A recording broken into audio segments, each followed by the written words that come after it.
Good evening. Welcome to This Week in Review.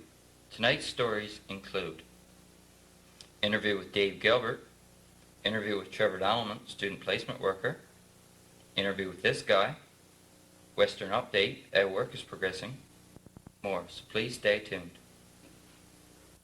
MHA for Burgeo Bay Spare, the Honourable Dave Gilbert, was in town on Friday. He stopped by our studio for this interview. Welcome to our studio once again, Mr. Gilbert. Thank you. It's nice to be back. Has the tender been called yet for the new hospital? The proposals for the new hospital went in the paper, I believe it was the 29th of July. Now, what was included in the proposal was the hospital for here, the one for Port Saunders, the Grand Bank and St. Lawrence, extensions to the hospital in both those places. The tender is closed. Supposedly will be closed, I think it's the end of August, and hopefully we will be able to award by the 15th of September. We should be able to analyze what we have back and be able to hopefully award the tender by that time. The one thing that I can say to you is that we have $1.5 million in the budget this year, so I'm going to try and as hard as I can to ensure that's spent this year. Okay, how many jobs will the construction of this facility create for residents of Burgeo? Well, I don't know, you're talking about an $8 million facility, so I suppose that there's, at the peak of construction, you're going to have maybe 150 people working on it. But I mean, how many of them are going to be right from Burgeo, I really can't say, but you're going to have no doubt, you know, if the skills that they need are available here, they'll certainly would be much more beneficial to whoever gets the contract to hire here in Burgeo. But as a government, we can't tell them, look, you got to hire from Burgeo. You know, we're into a world of free trade now, so it's hard for us to exclude people from you know, Portabraw from getting a job anywhere in Newfoundland, say if they wanted to get a job in Burgeo, or people from Cornerbrook, or a person from Burgeo going to Cornerbrook and get a job. You know, even though I suppose the chances of a person from Cornerbrook getting a job in Burgeo is rather remote, unless there was a project like the building of the new hospital.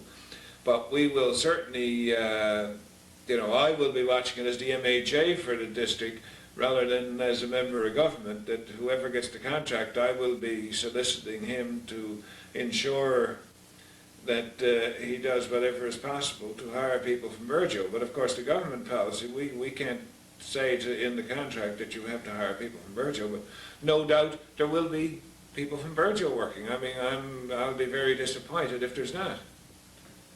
On your last visit to our studio, you said that you were doing a gas comparison between the prices in Burgeo and other communities. Have you anything further on that matter?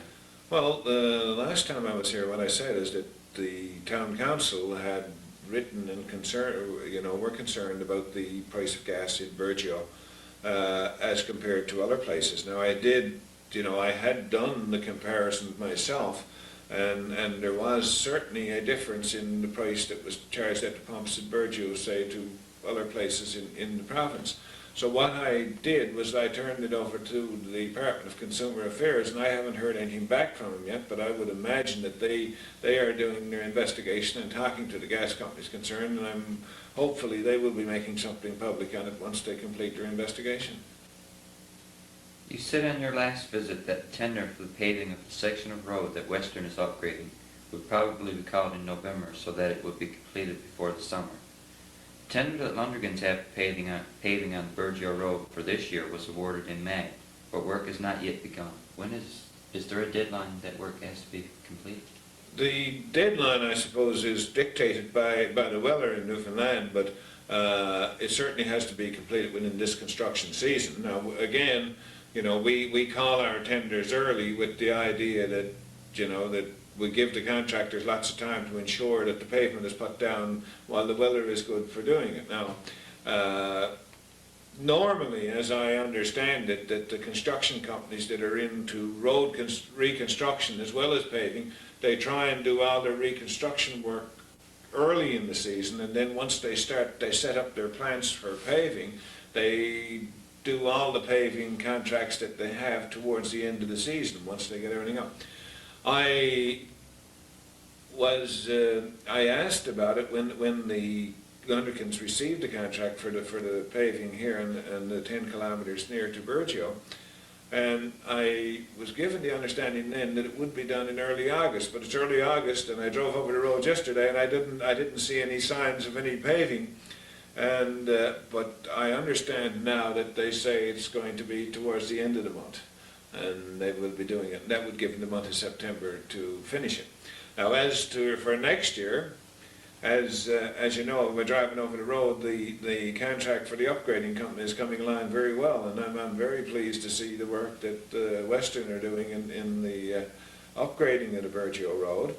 So, like I said, I'm hopefully going to be calling the contract for the paving in November, late fall of this year. And again, I hope to see that if we call it in November, I'm again living in hope that we will see the paving trucks early next year rather than later. And it's one of the things that I will be paying very close attention to, because if we have this 20 kilometres of road to be done, I'd rather get it done early in the year. So we can't insist when we call the contract that it has to be done by a certain time, because that would put a penalty on the contractor and possibly cost more to do it. But if you say, okay, it's done within the general time, but I will be sort of watching it from the side to ensure that when the paving starts next year, I would like to see an early start on this Burgeo Road. Hopefully before this time next year. Again, don't hold me as a promise, but before this time next year, I'm hoping that the Burgeo Road will be completely paved, and I think I made a commitment to Mike Devon that Mike is going to cut the ribbon. So we'll have a ceremony, and I'll let Mike is one of the fellows who suffered most by driving over that with the bus, so I hope that I'll be able to keep my commitment to Mike, that he'll be able to cut the ribbon. Okay. Have you found out anything more on when the senior center construction is to start? Well, last time I was here, the hold-up on the senior citizens then was that there apparently had been, in the proposal that was put forward, there was an overrun in the amount of money that the senior citizen, the group here, I guess it's Ed Vatcher is the chairman of the group, there's Ed and Sam Collier, and I don't know who else is on that committee, but this committee, that when they had the proposals all put together, they had an overrun in the amount of money that Central Mortgage and Housing had awarded for the construction of those cottages. And the concern at that time was that it was going to cost $100,000 to run the water and sewer lines up there. So I talked to the Department of Health about how we could help in the construction of the new hospital. So I understand now that the Department of Health have agreed that they will run the water and sewer lines for the hospital and let the senior citizens cottage branch off of that. So that's not hanging it up anymore, and I'm hoping that I'm going to be seeing Mr. Vatcher or Mr. Collier today while I'm here, and to see where they are now and what is the latest status as to a proposal for the building of this. I would very much like to see this thing started. My whole idea is now that, the Department of Health has said, yes, we're going to run water and sewer up there for the hospital when we build it, and so there's only a matter of going ahead and building the senior citizens homes now and hooking into the pipe that it's going to be put up there for the building of the hospital. And you know, if everything goes all right, the site preparation is going to be done for the hospital this year, so it shouldn't be any hang-up. If they started to build the senior citizens cottages now, there shouldn't be any hang-up in them, because the site work will be done for the hospital, so it's only a matter of tucking into the water and sewer is going to be put in for it. Okay. Is there anything else that you would like to add before we go?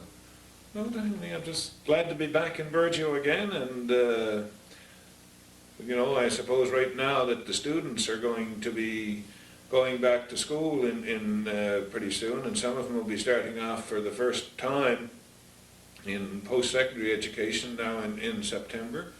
I'd like to point out that if any of them have any problems getting readjusted or anything in any of those schools, that there's only a matter, I'll try to do the best I can to phone me, and I'll try and ease some of the problems for them. I can't solve everyone, but I'm there to help anyone if they do have problems getting readjusted. I say to the ones that are going to St. John's that my office is in the Confederation building, and feel free to ring up and drop over and see me. And I hope that I wish them all the success in the world as they start off on their new careers, and the kids that are going back to school here in Burgeo, tell them to work hard for the year and get ready to get out and help make Newfoundland a better place. Okay, well, thanks for dropping by, and we hope on your next visit you'll stop by for another interview. I certainly will. Thank you very much. You've all heard him on the audio part of Channel 10. You're listening to VOCM. Here during Come Home Year to MC the Miss Burgeo pageant. Dick Reeves was in town again last week, and he stopped by our studio for this interview. Mr. Reeves, what inspired you to return to Burgeo? Well, actually having been down here for Coming Home Year, having been invited down by the Lions Club, or the committee, I believe it was the committee, the time I was here for Coming Home, we had some rather inclement weather that weekend. But what I was shown was beautiful. I just had such a nice time, and I've always wanted to come back since Coming Home Year.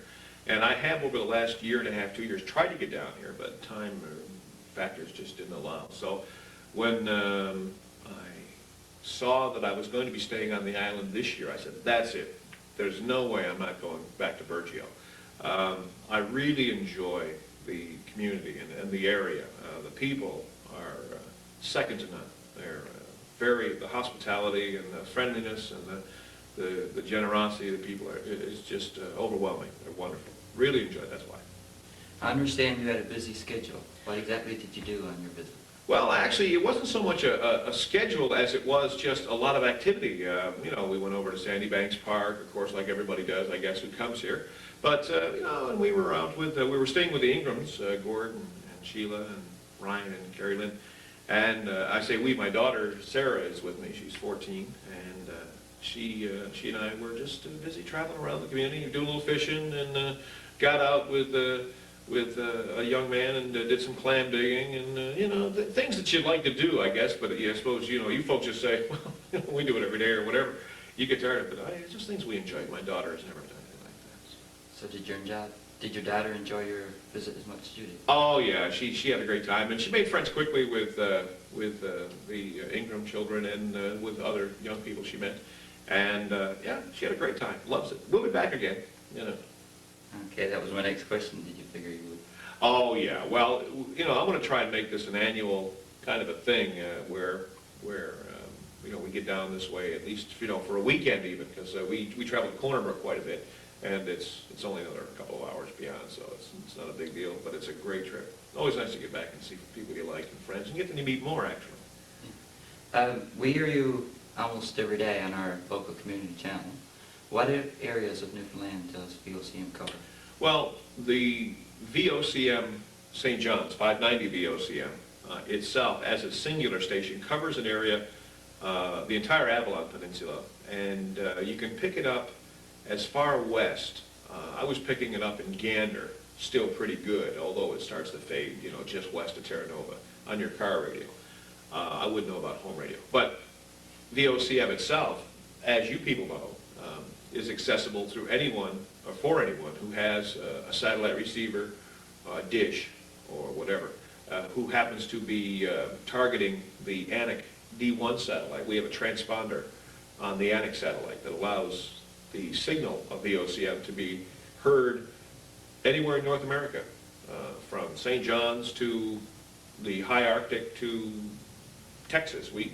I've had calls from people in Southern California who listen on Saturdays and to our Irish Newfoundland show and things like that, who will call. We talk occasionally to a U.S. naval warship in San Diego Harbor, the USS Long Beach, which I believe it's a guided missile destroyer.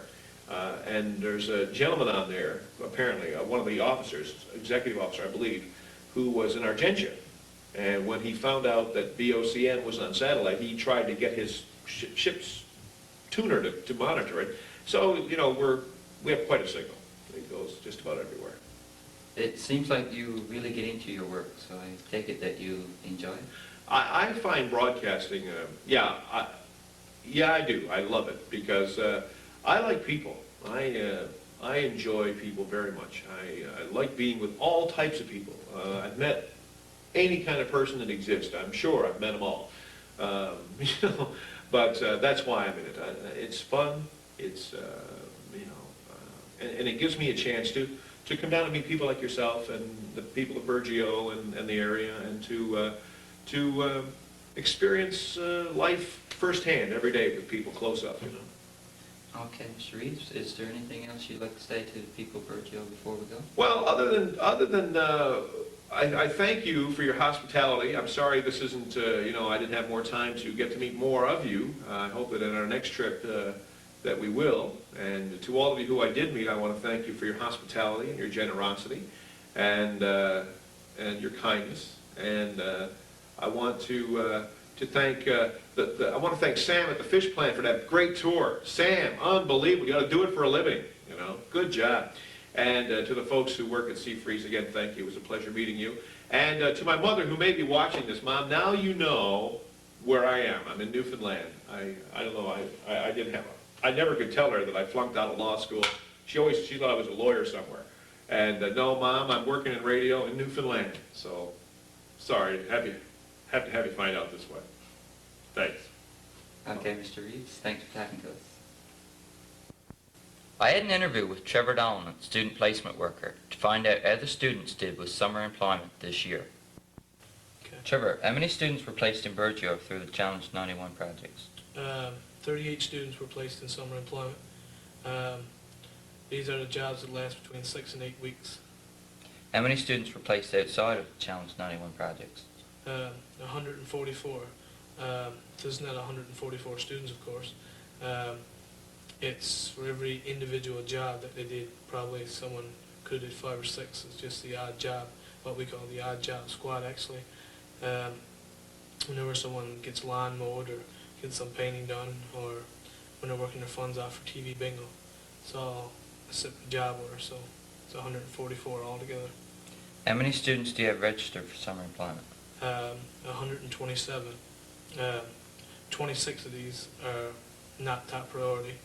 The remaining 101 is, say, post-secondary and grade 12 students who are going out and furthering their education in the fall. Okay, the students that didn't receive full-time employment but are furthering their education in the fall have had various fundraisers, such as car washes and TV bingos. What kind of a response did the students receive from the public in their efforts to raise money? We received a tremendous amount of support from the public. We had 3 car washes. On the first car wash, 6 students were hired, and they made $80 each. On the second car wash, they made $45 each. It was a total of 4 students. And on the third car wash, they again made $45 each, and that was a total of 4 students. The TV bingos, we did really well with that. What we did was the more bingo cards you sold, the more money you made. That worked out really well too. Another thing we did was to promote student hiring. I went out to all the local businesses and tried to get everyone to hire a student for half a day. We had a total of 13 businesses hiring a student for half a day. What we did was, or we're going to do right after the interviewer, is put them in a bag and draw, and whoever wins gets me free for a full day for labor. Okay, how much longer do you have to work as student placement worker? I got 2 weeks left. I finish on the 23rd. Did you enjoy your job this summer? Yes, it was a really good job. It was a very challenging job. Just going out in the public and asking the businesses and just communicating with people was a big part of the job and very challenging. So what are your plans for September? This September I'm going to Sir Wilfrid Grinford College in Corner Brook. Okay, well, we'll make the draw now for the Okay then. prize for the businesses. Okay. Just Take them up. See who the lucky winner is. And it is Midtown Enterprises. Okay, so guess I'm going to work for Midtown Enterprises for free for one full day. Okay, Trevor, well, thanks for coming in and talking to us. Okay, no problem. We took our camera to Granny's Brook washout on Thursday to find out how well the road construction was progressing.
We're now in the Granny's Brook washout area, and they have this part of the road completed.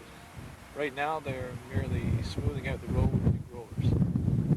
Further construction near Beggs Brook is going on today.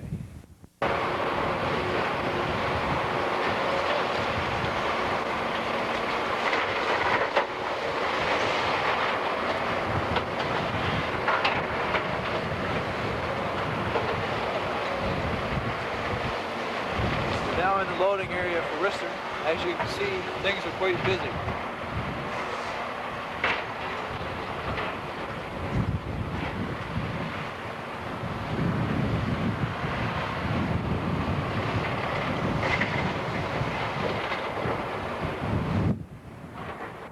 Senior high students, especially grade 12 students, have been eagerly awaiting the arrival of the mail truck every day this past week. On Thursday, the public examination marks arrived. Some students were pleased while others weren't. We hope to have the results from our school for you next week. They haven't arrived at the school yet. Community events. The Lioness will be having a TV bingo on Wednesday, August 14th at 7 p.m. Cards are $1 each, or $6 for $5, and are available in most stores around town. Please support the Lioness by playing TV bingo. Attention seniors and shut-ins. Would you like some cleaning, cooking, or company? These services are being offered free of charge by the Department of Social Services. For more information, call 886-3353. All teachers wishing to substitute teach in schools operated by the Bay of Islands, St. George's, Burgeo, Ramsey Integrated School Board must apply to the board by completing the appropriate application form available at the board office, Brook Street, Post Office Box 190, Corner Brook, Newfoundland, I2H6C7. Teachers who submitted last year may simply call the board office at 639-9823 to have their files reactivated. The deadline for applications is August 21st, 1991. Well, that's it for this week. We hope you enjoyed tonight's program. On behalf of BBS and the BBS volunteers, I'm Dave Cooper. Have a great week. Good